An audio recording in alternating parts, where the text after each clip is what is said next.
Hello and welcome to a preview of the Shriners Children's College Showdown. I am your host, Michael Patrick Rooney. In a second, I'll be joined by Arizona skipper Chip Hale. Want to remind everyone really about the opening weekend. Globe Life Field's going to kick us off the 2025 season with the Shriners Children's College Showdown. That's February 14th to the 16th. The field is outrageously good. You've got Louisville, Oklahoma State, Arizona, Texas, Ole Miss, and Clemson all battling it out at the home of the Texas Rangers. Home plate reserve premium tickets and general admission tickets are on sale now. Get yours today at shrinersshowdown.com. Again, that's shrinersshowdown.com. Remember to use the code D1Baseball. You'll get $5 off a single-day general admission ticket, or you get $15 off a general admission tournament pass. So, Chip, before I ask you about the tournament, what is your favorite part of opening day? What's your favorite part of the opening day of a new season? Favorite thing about opening day, I think, especially in the big leagues, it was always putting your game uniform on for the first time. You do all spring training. I just think at the college level, it's just getting to play another team. We do so much inter squatting. We play the 2 games in the fall, and guys are just tired of playing each other and putting your game uniform on still for the first time, and getting out there and competing against the best in the country. That's awesome. Hey, this tournament? So the question I'm going to ask you is, why would you play in this tournament? And what's the draw? What's the attraction? It's funny. One coach said to me that it's like playing in a regional, and I was like, well, I've never seen a regional looks like this. This is like a regional if it was 6-1 seeds. Right? It's like, heaven forbid your regional looks like this. I'm kidding, of course, but yeah. What drew you to this tournament, Chip? Yeah, I just think they do a great job. We played there before, and we've always wanted, whenever they ask, we'd like to play in it and play, in Arlington. Now that's in our footprint of our conference, which is huge for us recruiting wise. I've been asked this question a bunch lately, and my biggest thing is this: hey, I think you come to University of Arizona to play the best. Play against the best. Win or lose. I want to see what we look like against the best teams across the country. We did it last year. I don't want us to play a bunch of teams I know we can beat, especially early in the season. I want us to be tested and know where we need to make adjustments. Because, obviously great, go in and play great, super. But if we don't, then at least we know, what we need to work on. And that's what practice is for. And then we'll get after it. And in 2 weeks, we go and play in another big tournament. So I think you come to these schools to play great teams and go to cool places to play. Hey, Chip, as we fast forward to your team, you've got 2 position players that are, to be quite frank, 2 of the best players in the country. I think about your shortstop, Mason White. I think about your leadoff hitter and outfielder, Brendan Summerhill. These are 2 kids coming off of monster years. I mean, White has had 2 really good years. So for people that haven't seen them play yet, what are the separators for Brendan Summerhill and Mason White? What make them such incredible offensive players? Well, I appreciate that. I think they both worked super hard to get to this point. Brendan, I think separates himself from other people with his speed. He's a 4-1 to first consistently. Yesterday he had was it yesterday or Saturday? No, it was yesterday. He hit a cued a ball right out in front of home plate. I mean, literally right back to the pitcher, and he ran under 4-1 to first base. Pitcher mishandled it, panicked, threw it high. He ends up on third base. Ball in the dirt, he scores. Wow.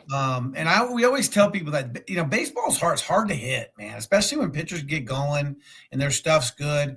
If you can, do something else to help the team win, then that's as a shortstop, as defense, making great plays to stop runs. But when you can, get on base somehow, some way, and next thing you know, you're in scoring position or you're scoring, I think that's a separator for him. He's a very skilled hitter. He's gonna hit, but there's a lot of skilled hitters. I think the speed part of it, and I'm hoping he's worked super hard on stolen base. That should be a little bit of a separator. With Mason, it's probably power. I mean, for a little guy, he has tremendous power. I think he's fine at shortstop in the college game. He's proven to me at the next level he can play short. I know how hard it is at the big league level, and that may be where he has to move over to second base, but he can hit to play second base. And I think the one thing that he needs to prove to us, to the other teams we're playing against, and to all the scouts that come to watch him, is his strikeout rate was just way too high last year. And he's way too skilled, Mike, to not improve. He's been way better in the fall. He's been way better in the early spring at putting the ball in play hard, not just scratch hits, but really barreling the ball with 2 strikes and using the whole field. So he did that more as a freshman than he did last year. So I do think the separator for him, and that's maybe what gets him in a little bit of trouble, is the power. Mm-hmm. So last year's team was fascinating, Chip. You guys host a regional. In the preseason, this time last year, you're picked 8th by everybody in the Pac-12. And you win the last version of the Pac-12 regular season championship. No offense to whatever the Pac-12 is going to be, but the Pac-12 that we all grew up on. Right. And then you win the Pac-12 tournament as well. And I remember in the preseason, you said last year, hey, we really like our position player group, but it's young. We need our veteran pitchers to hold down the fort until the position players grow up. And man, I should have been asking you for stock tips too, because that's exactly what happened. But the point I'm getting to is your rotation last year was, arguably the most dependable in the country. This year, you got to replace all those guys. When I look at your bullpen, I think about Casey Hintz and Tony Pluta and Owen Kramkowski and other 3, guys that have been there. Right. Different looks, really different looks. Could that bullpen become this year's version of the rotation where maybe people aren't talking about it, but it could become a real area of strength for you all? It could. I think a couple of those guys you just mentioned might start. To be frank. Yeah. Colin McKinney, who we got from Baylor, has been really consistent in the preseason. Casey Hintz has been stretched out. He'll be up to 5 innings this weekend. Wow. So we'll see. And that's what, Kevin and John are going to figure that out. Do we go, opener and then, push McKinney back to Saturday where we get 5 or 6 out of him? Kramkowski's been up to 97 consistently. He was missed a day with the norovirus and came back and pitched Sunday at 94, 96. For 3 innings. We took an inning away from him just because of the sickness and the weakness. So those exciting things. I think the guy that in the bullpen is Julian Tangini from Indiana, who's, had pitched under Kevin before BC, and has some really, really interesting stuff. High vert up in the zone and a really, really good array of breaking balls. So I do think that can be a strength for us, but I do think it's kind of the flip-flopping it. These veteran position players now, they've made it very tough on our staff this preseason. It's been interesting to watch. That's great. We'll see how when we line up against Ole Miss on that Friday in Globe Life Stadium. We'll see how it looks, but we're hoping that maybe the position players can bide some time for us to figure out who the 3 weekend starters are going to really be.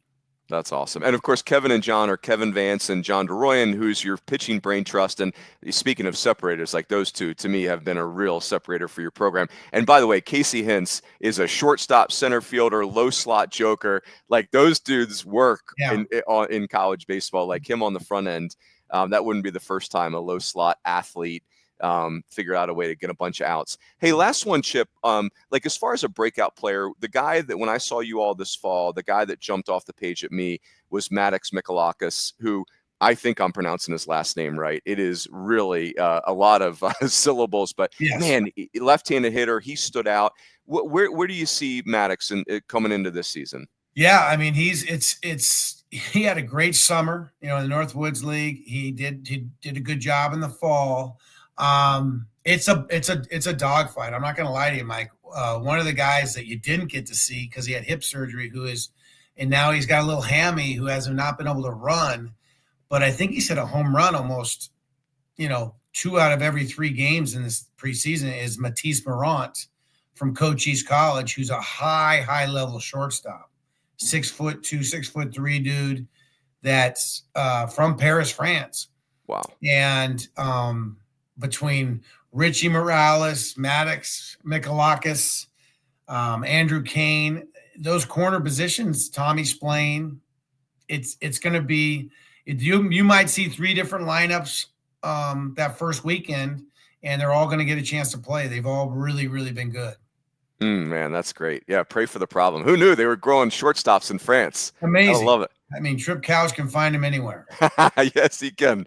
Kudos, Trip. Very good. Well, Chip, I appreciate the time. Have fun in Arlington, and best of luck to the Wildcats this year.